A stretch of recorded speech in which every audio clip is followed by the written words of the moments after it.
Hey everyone, it's Tim again here, and honestly I was a little bit hesitant to do this one because I've talked about this so many times that people who know me are tired of hearing about it. But still I feel like I'm being hard pressed to speak out on it again.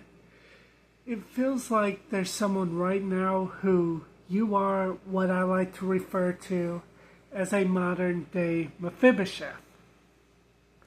Now, Mephibosheth in the Bible was Jonathan's son who, after King Saul and Jonathan both were killed in battle, the person that was taking care of him was scared that King David was going to come kill everyone in Saul's family. So she grabbed she grabbed Mephibosheth and took off running with him. When she did this, she dropped him, and she fell on him as well, breaking both of his legs in the process. Mephibosheth would then be a cripple for the rest of his life. Now, there is someone right now who you are suffering and you're hurt because of something someone else did. And you feel like that's just going to be how it is. I just want you to pay close attention to some of the things here in this story. Just because Mephibosheth mostly was known as Saul's son, Saul's grandson. The bloodline of Saul, who was David's enemy. Saul tried to kill David, and so it's pretty common thought that David was going to come back and try to claim his revenge on anything to do with Saul. Check this out though. David sends a decree out saying that if anybody is in the bloodline of Jonathan, to come see him. This is important because Jonathan, Saul's son, was actually David's best friend. And it says in the Bible that they loved each other as very close friends and even had a blood covenant.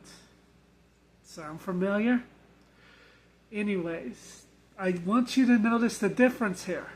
Everyone else is looking at Mephibosheth and he's seeing Saul, and they're seeing Saul, David's enemy, someone who is marked for death.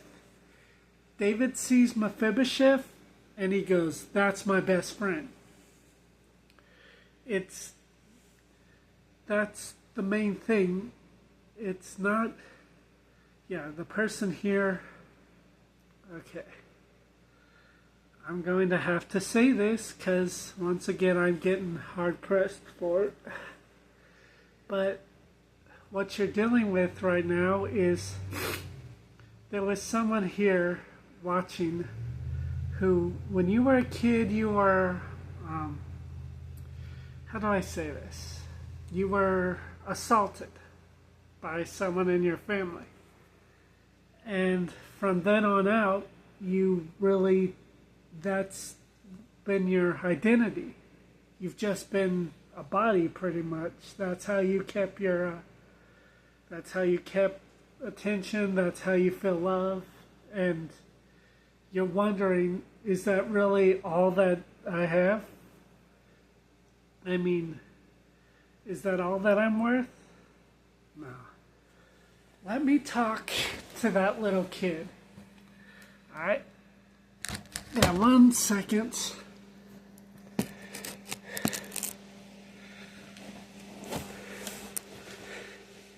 Hey there, little one. Yeah, I understand you're hurting right now. And I understand you were in a situation where you were trusted, where you put your trust in someone else and they betrayed you. I want you to understand something though.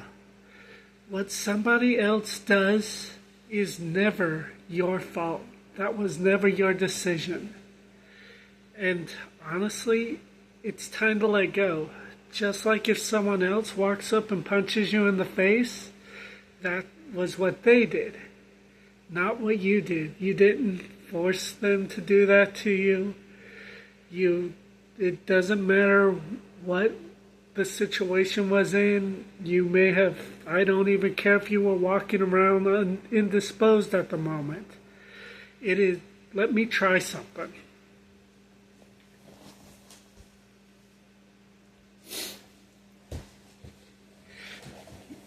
That was not difficult at all.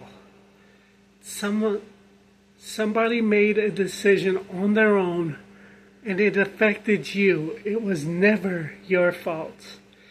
And honestly, you're going to have to let go, and you're going to have to heal from it.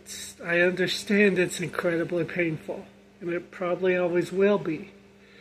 But however, what happens to you does not define you. Now, here's what I'm wanting to explain to you. When Jonathan meets Mephibosheth, when David meets Mephibosheth, not Jonathan, he immediately embraces Mephibosheth, even though Mephibosheth thought he was going to die a second ago, and he makes him second only to David, puts him right at his right hand at the table. So picture this. You go in for a banquet or something held by the king. You're going to eat and everything. And here comes poor crippled Mephibosheth. Now, at this point in time, even who the bottom people that are considered the bottom of the barrel were better than cripples. So a cripple walks in. Notice this. As he sits down, and all you can see is up here, you can't tell he's crippled. All you see is an able-bodied man who is sitting at the right hand of God, of David the king, and is exalted above everyone else at the table except for David. That's what God's wanting to do for you. Yeah, you've been hurt. Yeah, you've been explained. But he wants to exalt you, and he wants to put you as his child, where only he has dominion over you. I wonder if that's what Psalms 23 means when it says he prepares a table for us in the presence of our enemies. That's all I have for this week. See ya.